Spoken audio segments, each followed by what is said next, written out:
And I believe first on the agenda, we have a conversation about, minutes. Yes, thank you.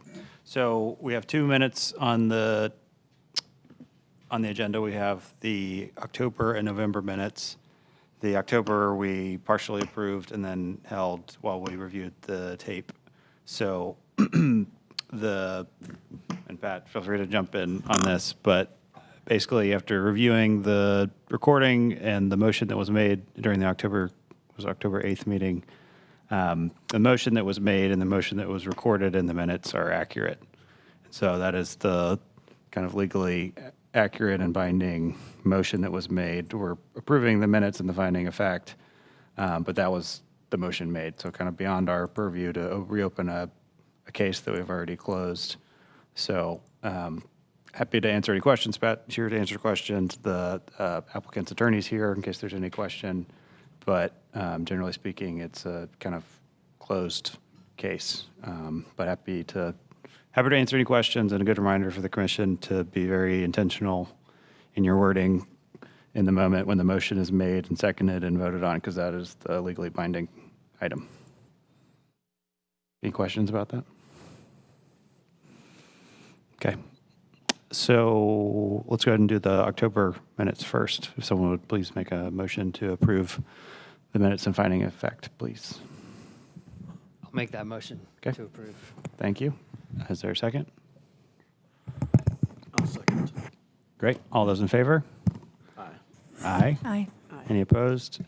Seeing none. And then the November minutes, I do have one edit, which is Stravia, I think, voted in the negative for one of the votes. So, and that wasn't reflected in the minutes. Wasn't there, I also thought there was one when Chris had a negative on one of the votes. Okay, was there? Yeah. He did? For the sheets Okay. project. Thank you for looking out for that. I caught Travis, but not Chris's. So this is DA 11, where Stravia voted in the negative, and then I believe it is DA 12. Is that right? So many pages. Yeah. Yes. Okay, DA 12, where again it would have been an 8-1. Yes, Roberts. So not super material, but yeah. Okay, with those two changes, any other discussion, or if not, I'll take a motion to approve with those edits. I'll motion to approve with those edits. Great. Is there a second? I'll second. Thank you. All those in favor? Aye. Any opposed? Okay, seeing none, that motion carries, and the minutes for both October and November are approved. Okay, legacy project discussion. Keegan.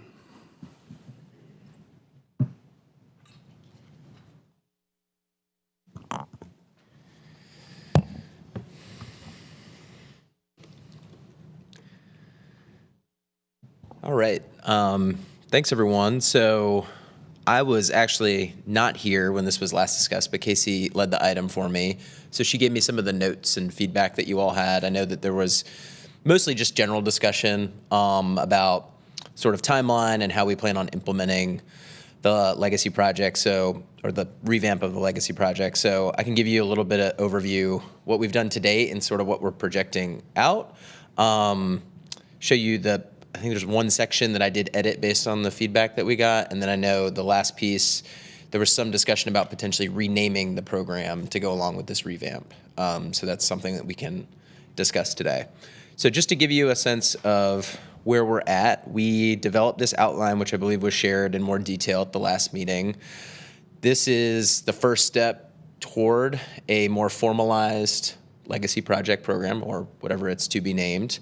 The idea here is that while it's been a great program, the informal nature has made it somewhat challenging to get the word out, to solicit ideas, and also to ensure that the submittals are of, a high quality and meet certain, minimum thresholds in terms of a itemized budget or a schedule, deliverables, et cetera. It's kind of reworking the wheel every time someone comes in. So we think this is sort of good hygiene for operating a program like this. Kind of brings it more in line with some of the other grant programs that the city has.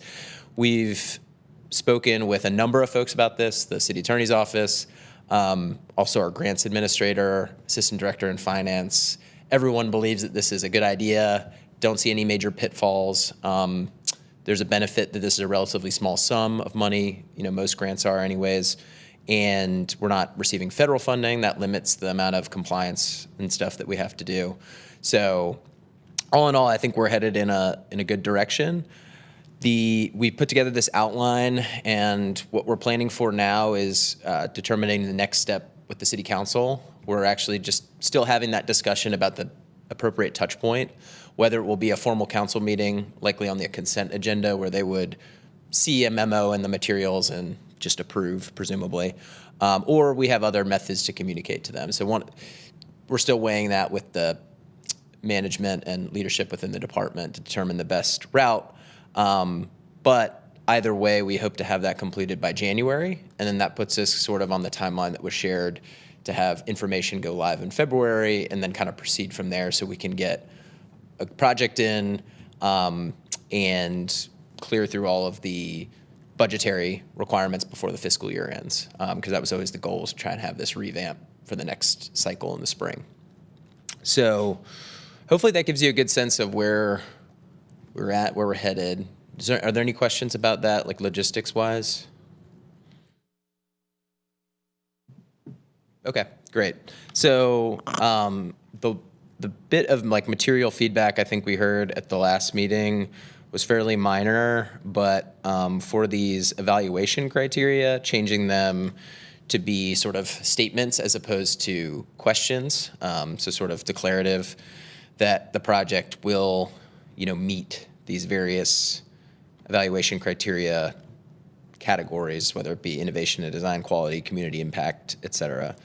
I will say, this is not meant to be a fully exhaustive list, and the commission will ultimately have the ability to award a grant, right? So if there's something I wouldn't get too caught up in having every single thing, captured here, but I did try to write them fairly broadly. So I think it, probably captures 80, 90% of what you all are typically looking for with one of these grants. That was the main material change, at least that I heard. I was trying to remember if I received any. There's one change that I think came up in some discussions with the chair and Commissioner Toms about, do we want to set some type of requirement for who can be awarded the grant, like for an individual versus does it have to be a nonprofit or a company?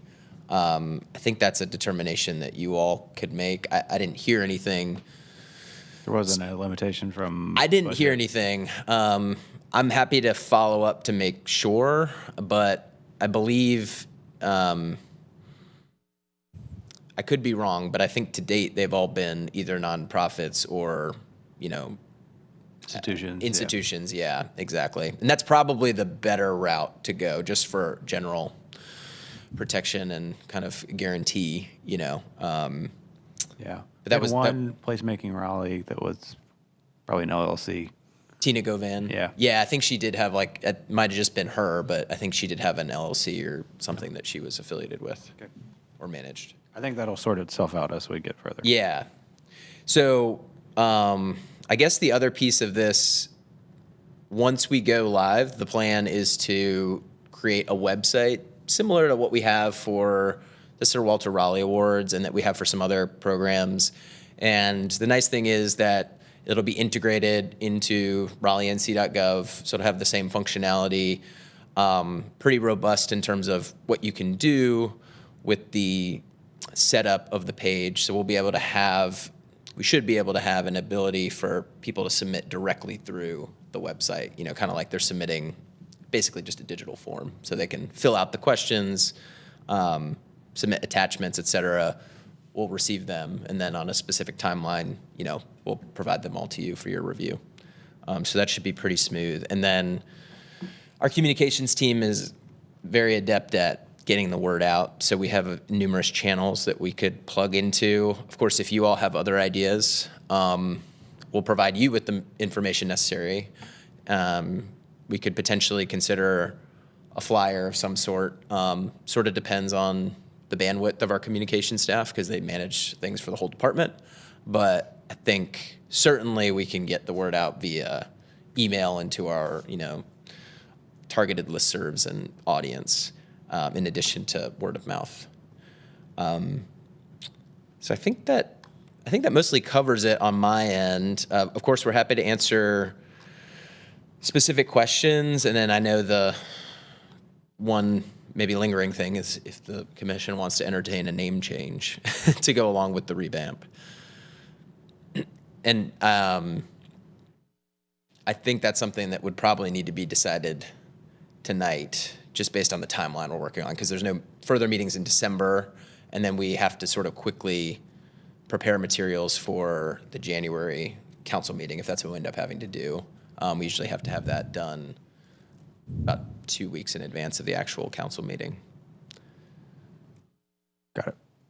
Thank you. I think this is fantastic. I'm very excited by this. I think last time we talked about this, and if someone has the minutes, fantastic. I think we were honing in on a name. I'm blanking on what that exact name was at the moment, but it was like Design Impact or something like that. But Dave, you had a question. Yeah, And then, yeah. on the process for this interview and selection, is the selection discussion, can we do that in a closed session? Or is that at the table here? I don't want to hurt any invested citizens' feelings. Yeah, I guess I would defer to the commission attorney. So you'll allow me time to look into that? It's a good question. Yeah, I think that's preferred. Yeah, understand. Yes. Yeah, and I think we had this conversation in our second meeting previously, but for Sir Walter Raleigh Awards, obviously, we have some of that similar conversation, and we intentionally structure that so it's 2 commissioners and then outside folks, so we're not actually having a meeting, so we can have that kind of closed conference on it. But, yeah. Then I had a question about the submission requirement. Forgive me, I wasn't there last time. Is there any place where people can put in, because I know you have pictures of existing condition in the description. Is there, or do we want to ask for like a plan or any graphics that show I guess, is there something that outlines it that gives them the opportunity to, like if somebody had a drawing, like a plan set or a proposal or a model? And it could be, I don't know if we want to require this or if that's. Yeah, that's a great suggestion. I mean, of course, I'll take the commission's guidance, but that's something we do have a section here. If requested by the commission, or if applicable, one of those categories could be fitting for something like that. Because they might not have anything, but yeah, they might as well. Can you scroll to the eligible expenses or ineligible? Sorry, I was trying to remember where that is. There, yep, here we go. Okay, it's fine. It was scrolling through earlier and I misread it. Okay. And then is there a statement on the goals or intent that, evaluation criteria, that it's not necessarily required to achieve every one of those? Yeah. Is that statement in here? Okay, great.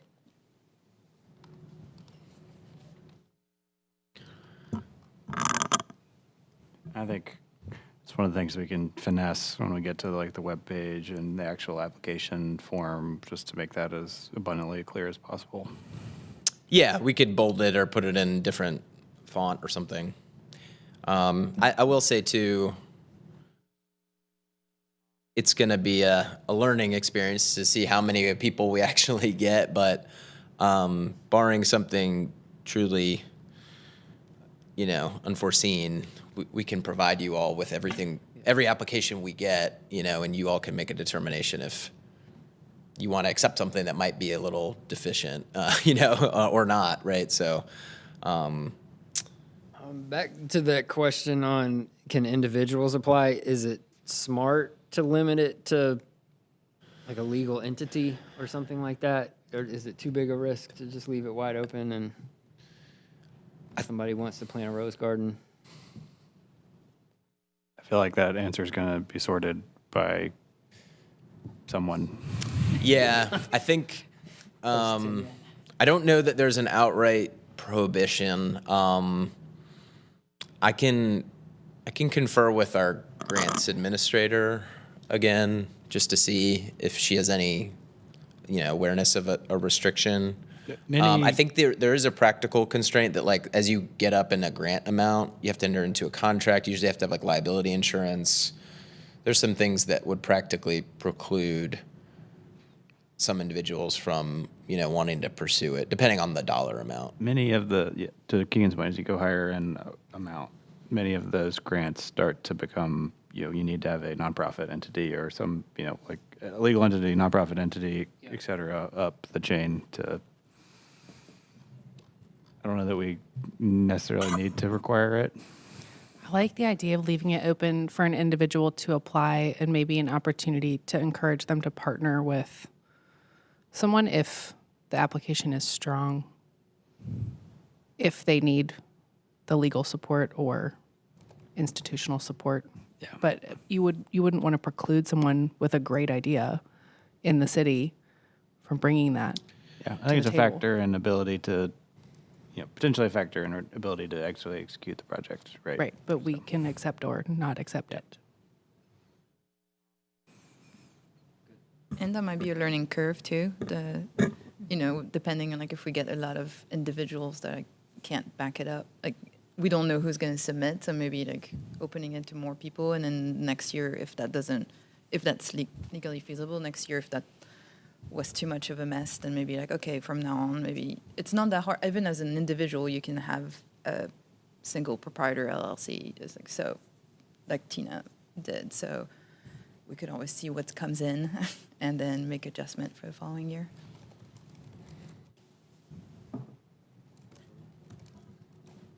Yeah, I'll check and just make sure there's no outright prohibition, but I think it is something we can kind of work through as we move ahead because, we're still going to be setting up the website and that type of thing. On just general timing of this, obviously this is a year one implementation, so we should get it. We should just do it, and can always improve in year two. Mm-hmm. Sir Walter Raleigh has kind of pulled forward more in its planning execution window that we have applications open. If that's going to continue to be the case, I would probably encourage us to try and pull this forward the following year. And I think, just to try to not have things cross. We also have our annual report that's around that kind of March, April timeframe. So potentially have a lot of things simultaneously, which in a perfect world to me, it would be you could announce more or less that it's open around the Sir Walter Raleigh Awards and kind of have that moment where you've got people collected to help get the word out about it.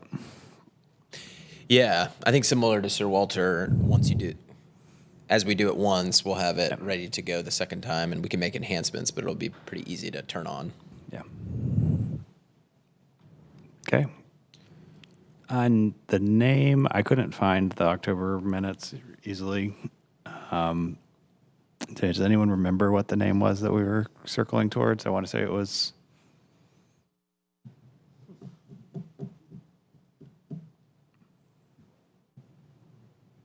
Design Impact or something like that. Anyone have any other suggestions? Now you said design impact, that's all I can think about. All right. Is it design impact something, or is it just grant? Okay. We did. I think we had some conversation of whether or not grant should be in it or not last time, but We did. I don't remember that one. Yeah, it may help with the messaging that you're Word trying search. to formalize and make it more serious. I mean, it is a grant, right? You're giving money to people. That's functionally what it is, but I think then it would put it in line with some of the other programs which are explicitly called grants. So design impact grant. How does everyone feel about that? We have the design review commission, and we are changing legacy project to design impact grant. I'm good with it. I'm seeing thumbs up. Kate, you got thoughts? No? Yeah, I presume there's no issue with it, but I will obviously follow up if I hear anything differently. Okay.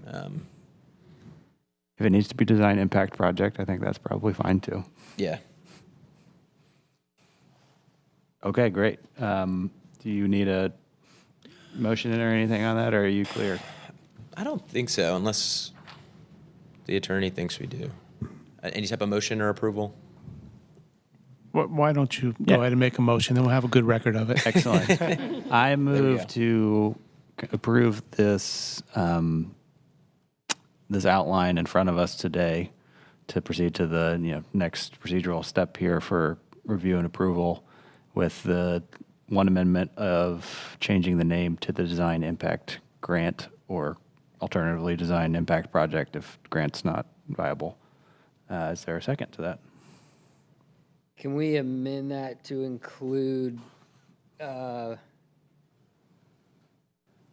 session, What's the, the closed session award discussion?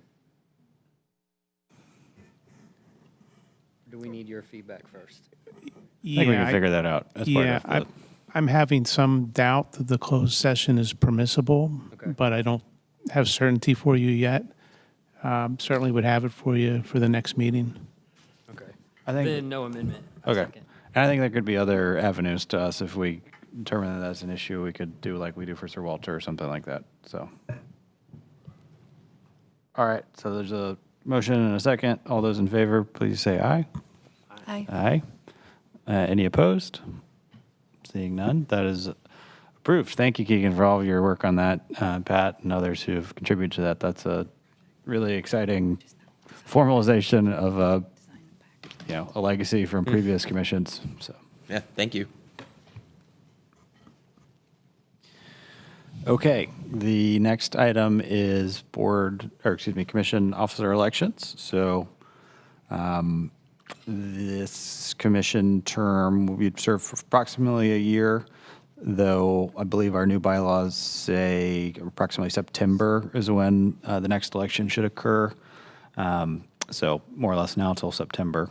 And I sent an email to everyone just identifying the folks that are eligible for that. So again, just to reiterate, you have to be a regular member versus an alternate member to be chair or vice chair.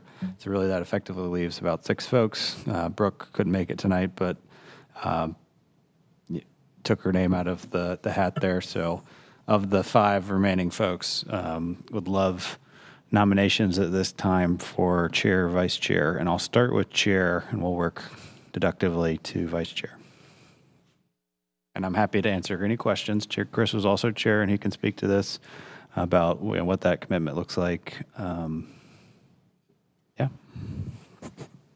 I was going to nominate Kyle for chair. Okay. Kyle, do you accept that nomination? I do, but I do want to kind of stress that I don't really know if I'm going to renew my lease that is up in July. I am leaning towards doing so, but I would hate to kind of just abandon ship middle of the term. So yes, with that on the table. Okay. Does anyone else like to put their name in or You can nominate? self-nominate yourself. Yeah, you too. can self-nominate yourself. Just saying. Stravia, Dave. I'm concerned about the number of times I have to recuse over the course of a year. Is my only concern. I'm willing to do it, but I'm relieved that Kyle has accepted the nomination and would be happy to support him as a vice chair. Okay. Stravia, any? No, I just wanted to let you know. I know I'm one of the eligible candidates, but I'm actually going to be a president to a different organization next year, which is going to be pretty hectic already. So I don't want to. It's just Thursday nights. That's all we need. Yeah. Understood. You made it look simple, but I know it's more than that. Okay, well, we have Kyle nominated. And unless there's any further conversation, we'll move on to vice chair. So I heard Dave self-nominate for vice chair. Is there anyone else that would put their name in for vice chair?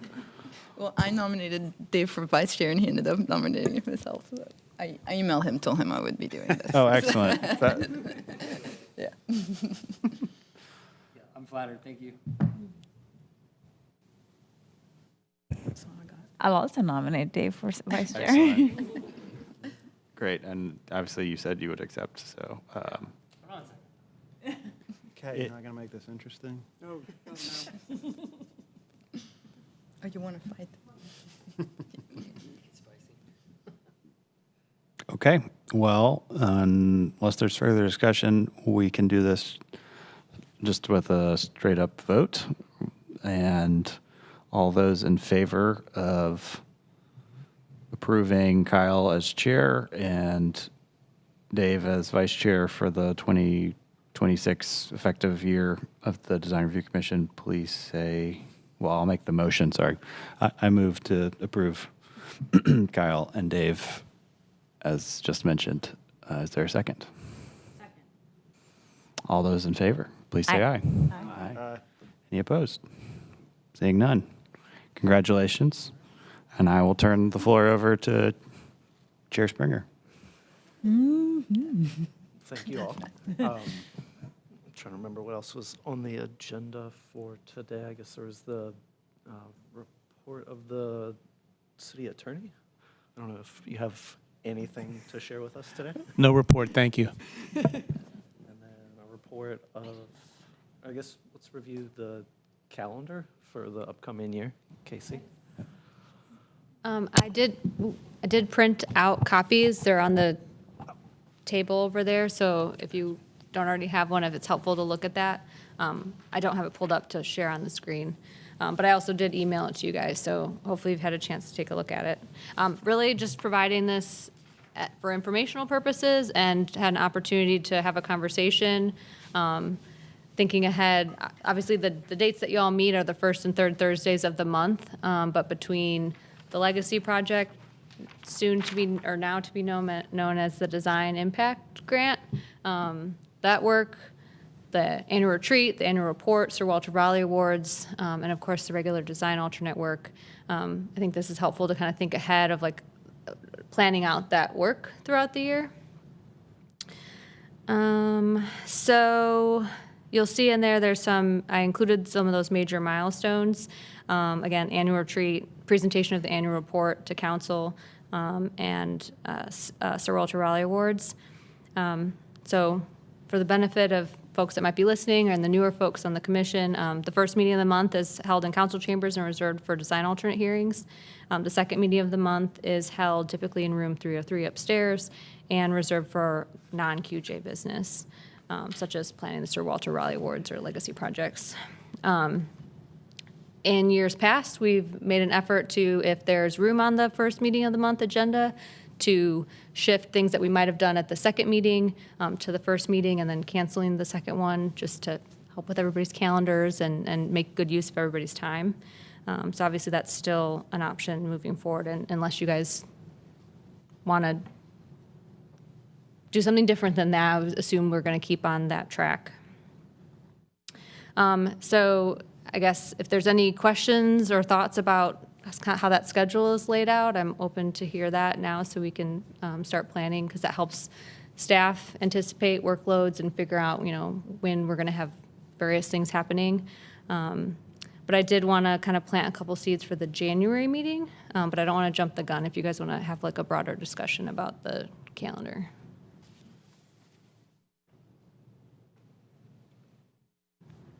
I don't know if anybody has anything to put in, but thank you for putting this together, Casey.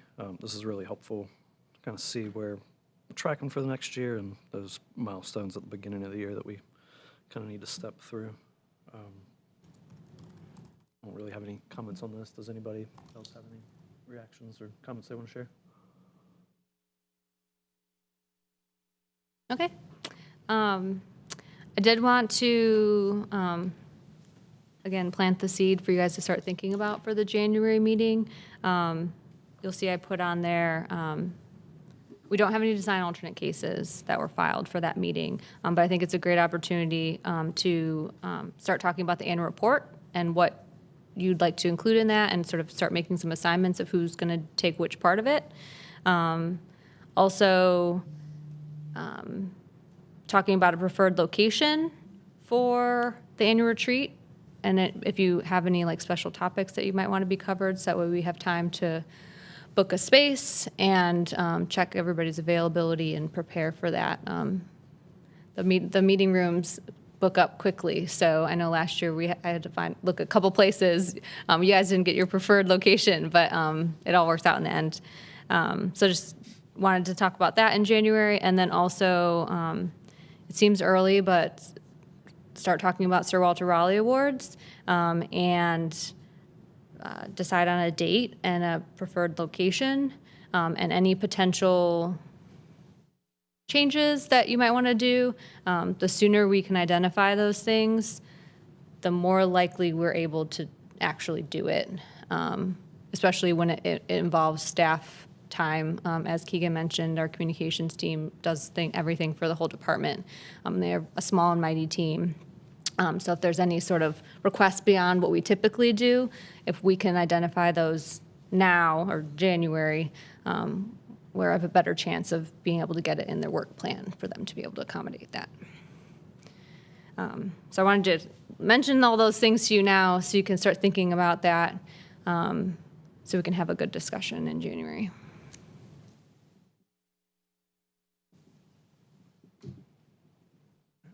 That's all that I had, unless you guys had any questions or thoughts. No, again, thank you Yeah, for thanks. pulling that together for us, Casey. I guess the last item on the agenda was a report from chair and vice chair, and I don't know that we've got anything. I certainly don't. Dave, do you have? To report. Cool. All right. With that, I'll go ahead and adjourn this meeting. Thank you all, and I hope you all have a great Christmas and Happy New Year, and see y'all after the 1st. Thank you. Thank you. Congrats. Thanks, guys. Congrats, Kyle and Dave. Congratulations. Congratulations, Will. Weathered the storm. We didn't run out the door. That's what Adam did. He just literally ran out the door. He's like, and I'm done.